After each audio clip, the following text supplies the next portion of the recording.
Ya, selamat sore rekan-rekan yang dikasihi Tuhan Yesus Kristus. Kita bersyukur karena di malam hari ini Tuhan mengizinkan kita untuk mengadakan persiapan perjamuan kudus yang akan kita terima pada tanggal 17 Januari. Nah, memang ini sesuatu hal yang baru pertama kali kita lakukan di GKI Mojokerto, baik persiapan dan nanti perjamuan kudus secara online, live streaming. Maka tentu tanpa mengurangi eh, ibadah kita percaya bahwa semua ini Tuhan berikan pada kita sarana multimedia, sarana teknologi informasi sebagai bagian untuk kita tetap dapat beribadah kepadanya. Dan di awal tahun ini kita tentu banyak hal yang sudah kita alami, banyak hal yang sudah terjadi di tahun 2020 dan di 2021 sudah mulai banyak berita-berita yang bertebaran di media massa dimanapun kita bisa membaca, mendengarnya, yang mungkin membuat kita khawatir, membuat kita bimbang. Tetapi mari kita mengawali persiapan kita dengan percaya bahwa Tuhanlah yang mengatur hidup kita. Kita akan bersama menyanyi Tak Ku Tahu Kan Hari Esok. Nanti dari host akan share screen lagu Tak Ku Tahu Kan Hari Esok. Bapak Ibu bisa menyanyi tapi mic-nya dimatikan supaya suaranya tidak bertabrakan. Oke.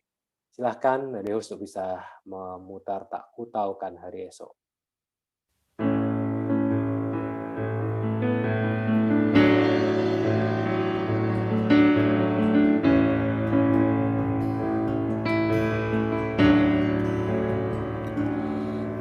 Ku tahu kan hari esok, namun langkahku tetap bukan surya ku harapkan, karena surya kan lenyap. Oh tiada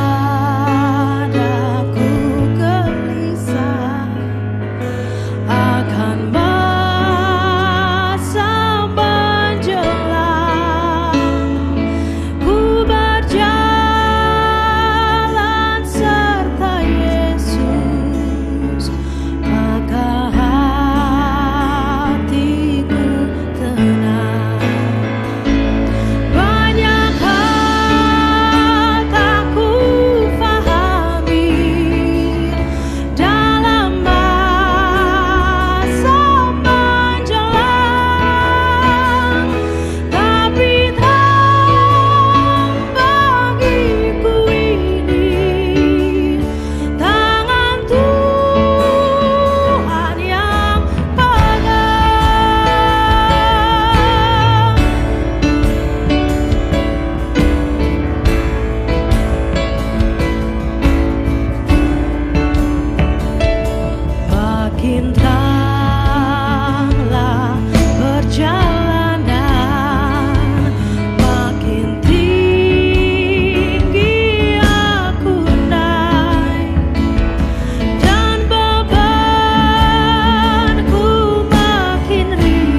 Oke, saudara-saudara, sesuai dengan lagu yang kita nyanyikan bahwa tangan Tuhan yang memegang kehidupan kita, kita yang percayakan semuanya ke dalam tangan pimpinan Tuhan. Karena itu sebelum kita merenungkan firman Tuhan, mari kita bersama-sama berdoa mohon bimbingan Roh Kudus. Mari kita berdoa. Tuhan yang Maha Kasih, di awal tahun 2021, kami bersama-sama akan melayankan dan juga menerima perjamuan kudus. Kami sadar ya Tuhan bahwa hanya karena kasih karunia-Mu lah kami dilayakkan untuk menerima perjamuan kudus. Oleh karena itu ketika kami bersama-sama akan menerimanya, maka terlebih dahulu kami akan mempersiapkan diri kami supaya perjamuan kudus ini menjadi perjamuan kudus yang betul-betul berkenan di hadapan Tuhan dan kami dilayakkan, dan perjamuan kudus ini membawa kebaikan bagi kehidupan kami dan juga komunitas di mana kami berada. Kami menyerahkan persiapan kami dalam nama Tuhan Yesus Kristus. Amin. Ya, saudara-saudara, baik yang berada di Zoom maupun yang mengikuti di YouTube, kita akan membaca satu bagian Alkitab dari surat Roma pasal 8.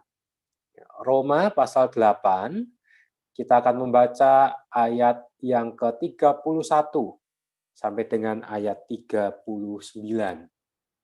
Roma pasal 8, ayat 31 sampai dengan 39. Di screen tampil, semoga kelihatan. Kalau tidak kelihatan, Bapak Ibu Saudara bisa membaca di Alkitab atau di gadget Saudara. Roma 8 ayat 31 sampai dengan 39. Dituliskan demikian. Sebab itu, apakah yang akan kita katakan tentang semuanya itu?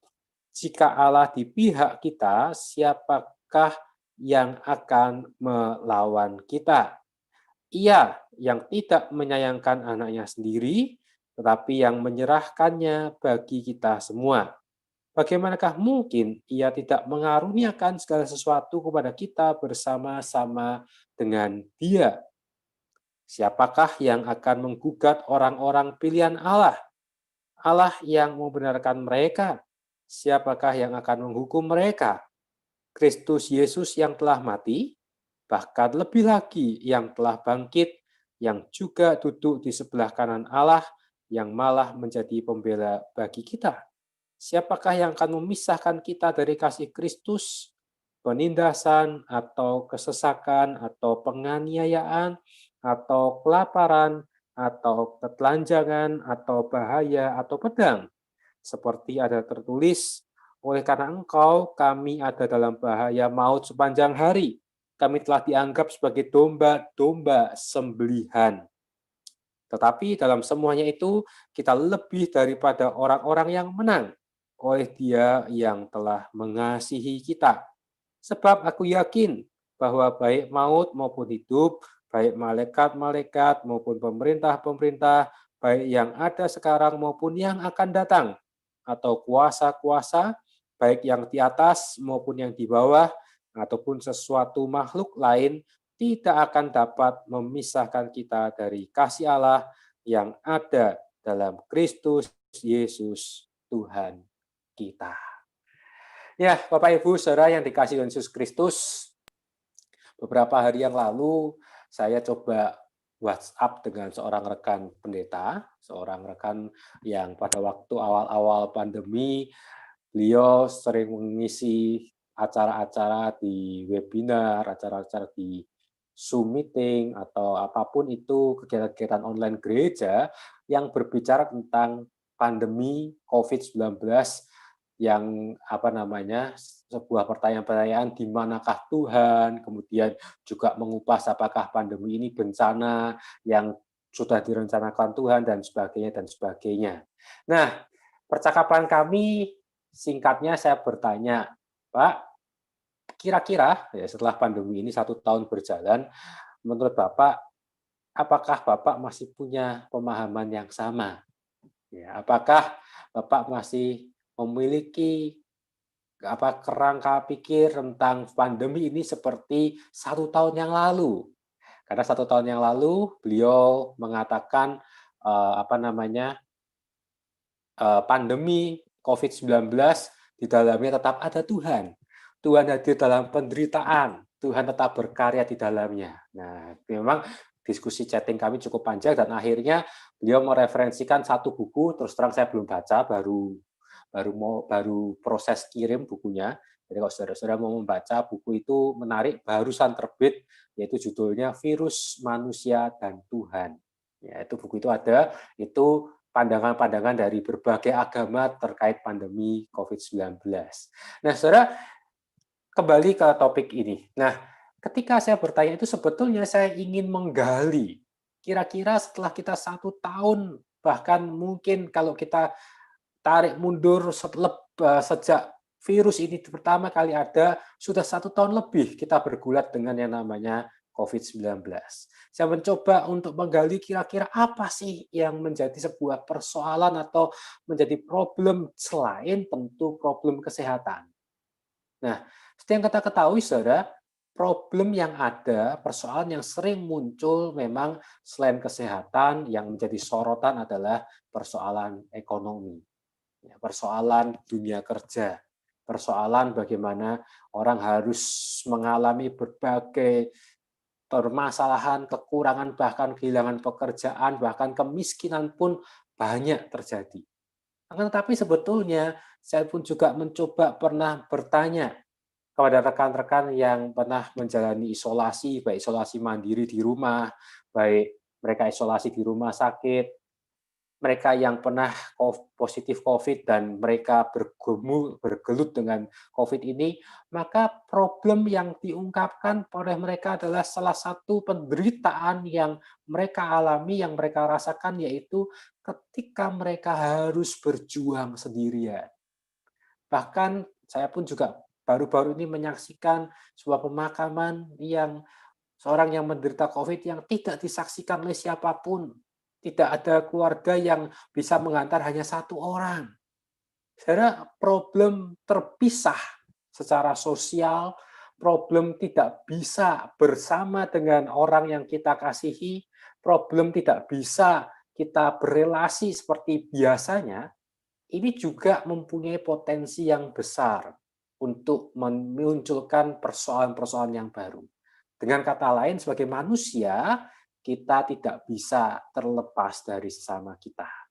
Nah, yang menjadi persoalan adalah bagaimana kita dengan Tuhan. Bagaimana kita ketika dalam masa pandemi ini, apakah kita bisa memiliki relasi yang indah dengan Tuhan, ataukah kita tanpa sadar sudah mengalami keterpisahan dengan Tuhan.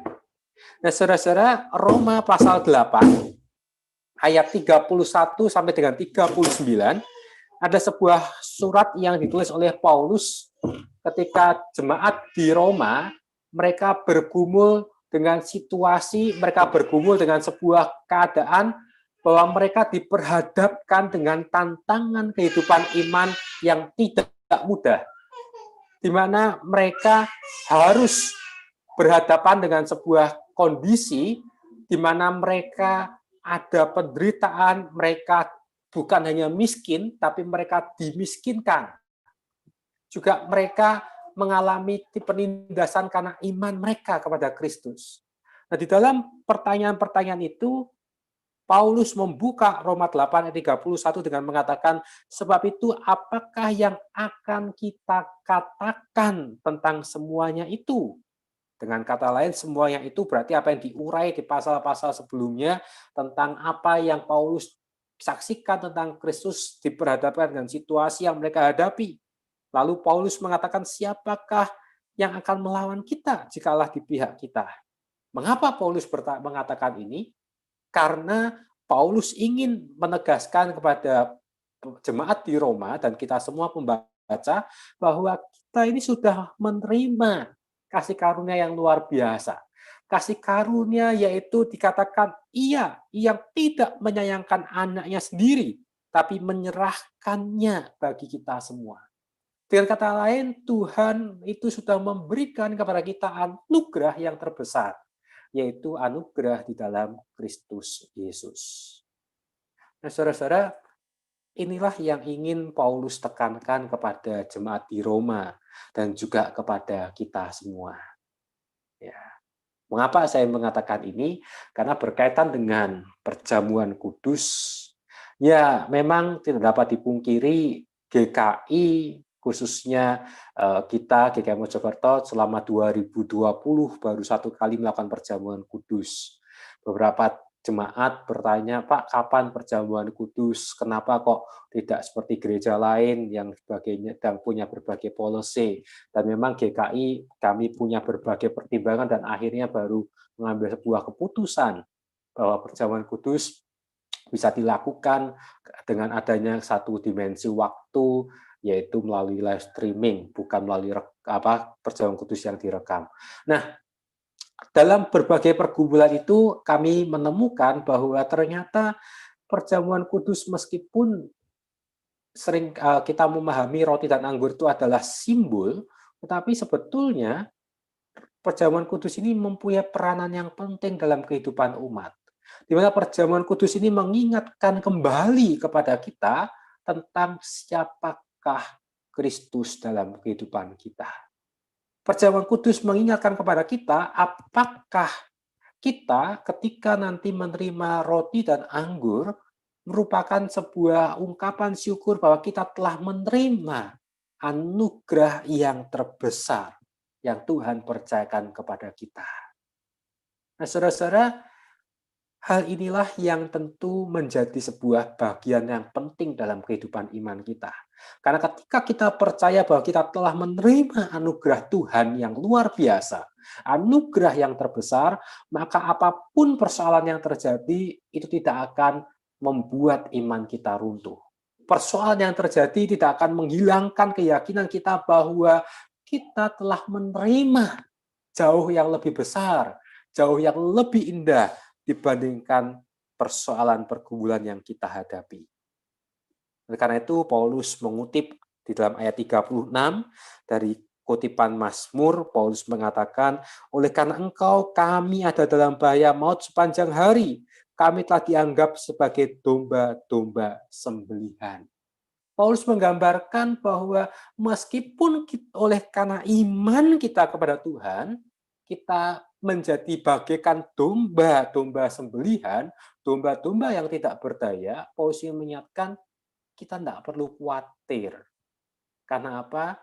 Karena Kristus telah terlebih dahulu mati. Kristus telah terlebih dahulu bangkit untuk kita. Nah, saudara-saudara yang dikasihi Yesus Kristus, oleh karena itu ayat 37 Paulus mengatakan, tetapi dalam semuanya itu kita lebih daripada orang-orang yang menang oleh Dia yang telah mengasihi kita.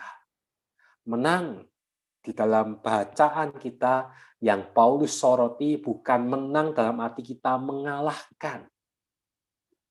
Tetapi sejalan dengan teologi Paulus mengatakan seorang pemenang berarti mereka yang mampu bertahan. Mereka yang mampu terus mengakhiri pertandingan dengan baik. Sehingga menjadi orang yang menang bukan berarti kita harus selalu unggul, harus mengalahkan segala sesuatu. Menang berarti bagaimana kita bisa menyaksikan. Menang berarti bagaimana kita bisa tetap menjadi satu kesatuan dengan Kristus. Karena itu Paulus juga mengatakan, sebab aku yakin bahwa baik maut maupun hidup, baik malaikat-malaikat maupun pemerintah-pemerintah, baik yang ada sekarang maupun yang akan datang, atau kuasa-kuasa, baik yang di atas maupun yang di bawah, ataupun sesuatu makhluk lain, tidak akan dapat memisahkan kita dari kasih Allah yang ada dalam Kristus Yesus, Tuhan kita. Paulus ingin mengingatkan kepada kita, apapun yang terjadi, tidak ada yang dapat memisahkan kita dari kasih Allah. Nah, saudara-saudara, inilah yang menjadi keyakinan iman kita. Menjadi sebuah keyakinan bahwa Yang terpenting dalam situasi semacam ini adalah kita tidak terpisah dengan Tuhan. Kita tidak terpisah dengan kasih Allah. Karena relasi itulah yang begitu menguatkan kita.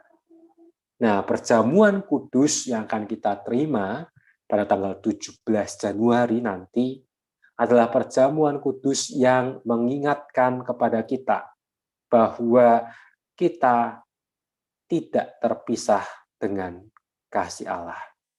Kristus yang telah mati, Kristus yang telah bangkit, Kristus itulah yang senantiasa ada dalam kehidupan kita.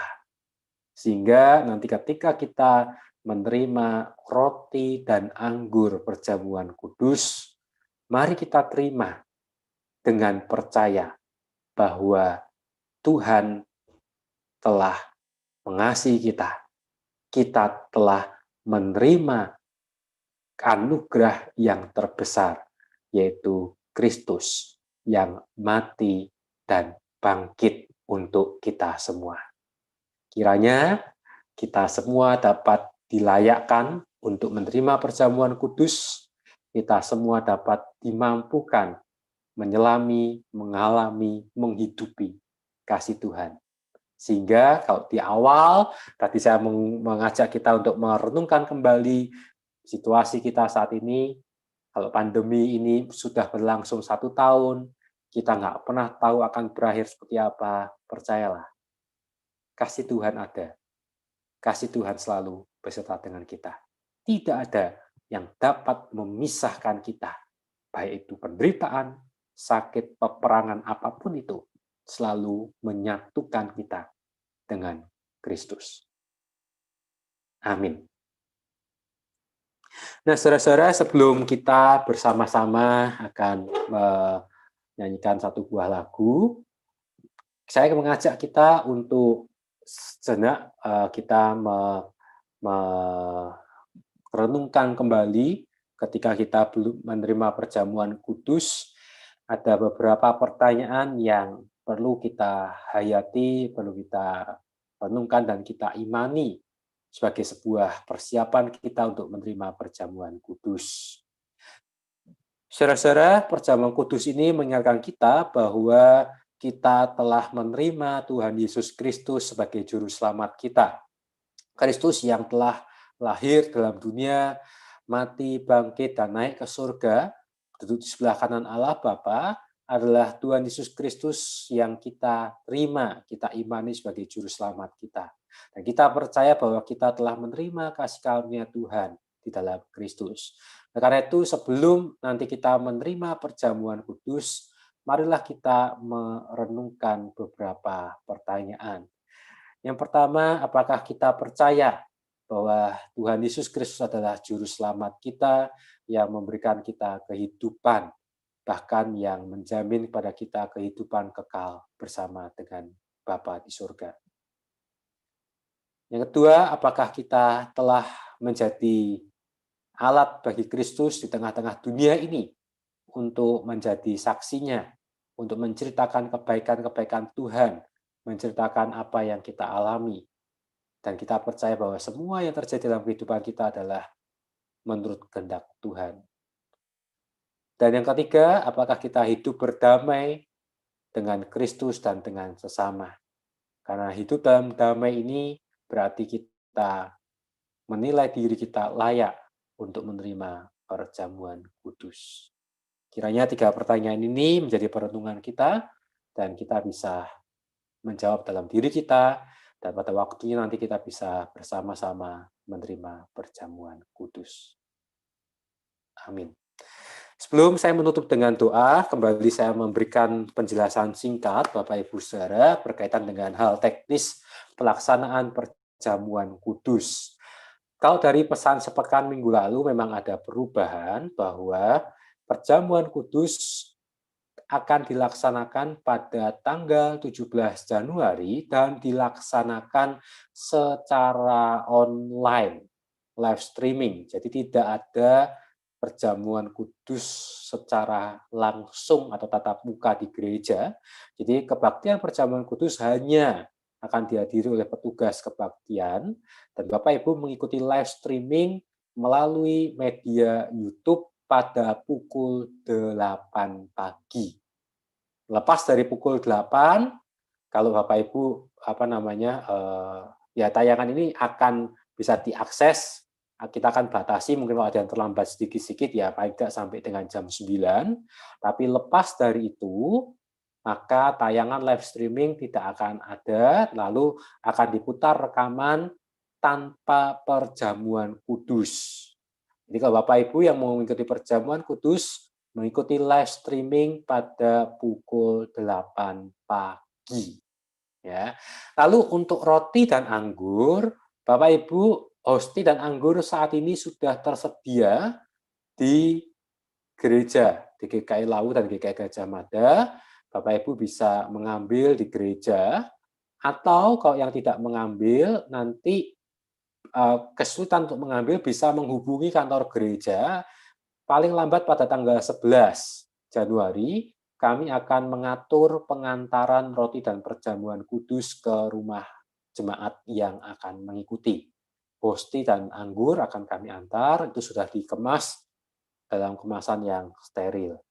Namun, jika Bapak Ibu memilih untuk tidak memakai hosti atau anggur yang dari gereja, Bapak Ibu bisa memakai roti yang dimiliki di rumah dengan air anggur atau air putih atau teh, terserah. Jadi Bapak Ibu bisa mempersiapkan, bisa dipotong, kemudian dipersiapkan di piring begitu ya, atau di pisin atau piring kecil, nanti ketika perjamuan kudus bisa dimakan dan minum bersama. Jadi secara prinsip roti dan anggur adalah simbol, tidak punya daya magis apapun, sehingga kalau Bapak Ibu yang mau mengikuti karena keterbatasan mungkin pas di luar kota atau apa, atau belum sempat mengambil hosti dan anggur, atau memilih untuk mempersiapkan secara pribadi, tidak dipersoalkan. Tapi yang penting kita bersama-sama bisa mengikuti perjamuan kudus. Ya. Nah, kiranya kita bisa mempersiapkan diri dengan baik. Sebelum kita mengakhiri dengan doa, saya akan mengajak kita untuk menyanyikan satu buah lagu yang kata-katanya sangat diinspirasi dari bacaan kita tadi. Lagu yang dinyanyikan oleh Gracia, tak satu pun yang dapat memisahkan kita. Bisa diputar oleh tim, Ibu bisa menyanyikan dalam hati.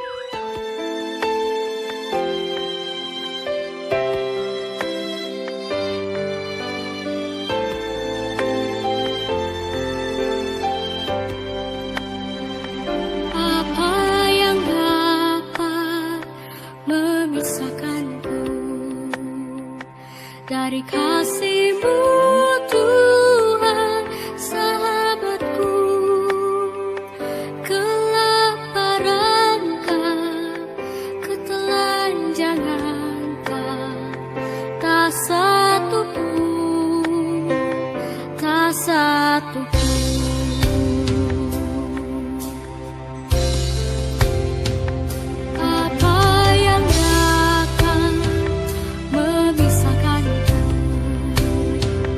Dari kasih-Mu Tuhan, sahabatku, aniayakah, penderitaanKah, tak satu pun, tak satu pun. Tiada satu pun seperti Kau, Yesus, Kau sahabat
juga mencoba untuk mencari keluarga dan juga kerabat yang mungkin menjadi korban gempa dan juga tsunami. Tuhan Yesus tolong.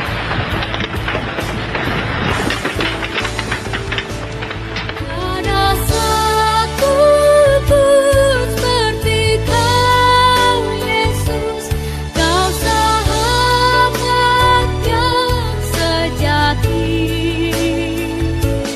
Dalam bahaya Kau membimbingku, Engkau Yesus, sahabatku. Engkau Yesus, sahabatku. Engkau Yesus, sahabatku.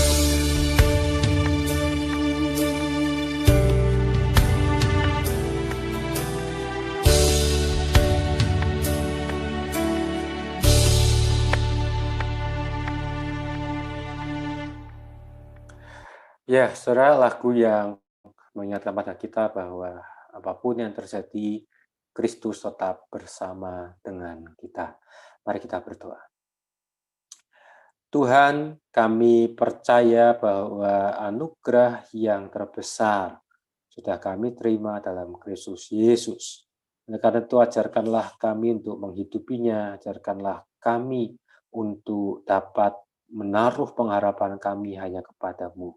Oleh karena itu, ya Tuhan, ketika kami akan menerima perjamuan kudus pada tanggal 17 Januari, kiranya perjamuan kudus ini dapat kembali meneguhkan iman kami, yaitu di awal tahun 2021 kami akan melangkah bersama dengan Tuhan. Karena itu, persiapkanlah diri kami dan rekan-rekan kami semuanya yang akan mengikuti perjamuan kudus. Ya Tuhan, kami juga berdoa secara khusus untuk upaya penanganan pandemi COVID-19 di kota dan Kabupaten Mojokerto serta daerah-daerah yang lain. Saya berdoa untuk saudara-saudara kami, mereka yang sakit, mereka yang mengalami gejala ataupun mereka yang dinyatakan positif COVID-19. Ya Tuhan, Engkau yang menjamah mereka, Engkau yang berikan kekuatan, berikan pengharapan, kesabaran, sukacita di dalam Tuhan, sehingga dapat melewati ini semua dengan mengandalkan-Mu. Kami berdoa untuk para tenaga medis yang berjuang untuk memulihkan mereka yang sakit, hanya dengan kekuatan yang berasal dari Tuhan. Engkau yang akan mampukan mereka. Kami juga berdoa untuk seluruh rakyat Indonesia, bangsa kami, ketika proses vaksinasi akan dijalankan, kiranya ini dapat mendatangkan kebaikan bagi bangsa kami. Kami percayakan seluruh kehidupan kami dalam tangan Tuhan, dan kami yakin tidak ada yang dapat memisahkan kami dengan kasih-Mu. Dalam nama Tuhan Yesus kami telah berdoa. Amin. Oke, Bapak Ibu yang dikasihi Yesus Kristus, demikianlah persiapan perjamuan kudus kita. Tuhan yang akan memampukan kita dan Tuhan melayakkan kita menerima perjamuan kudus. Sampai jumpa pada perjamuan kudus tanggal 17 Januari mendatang. Tuhan beserta dengan kita.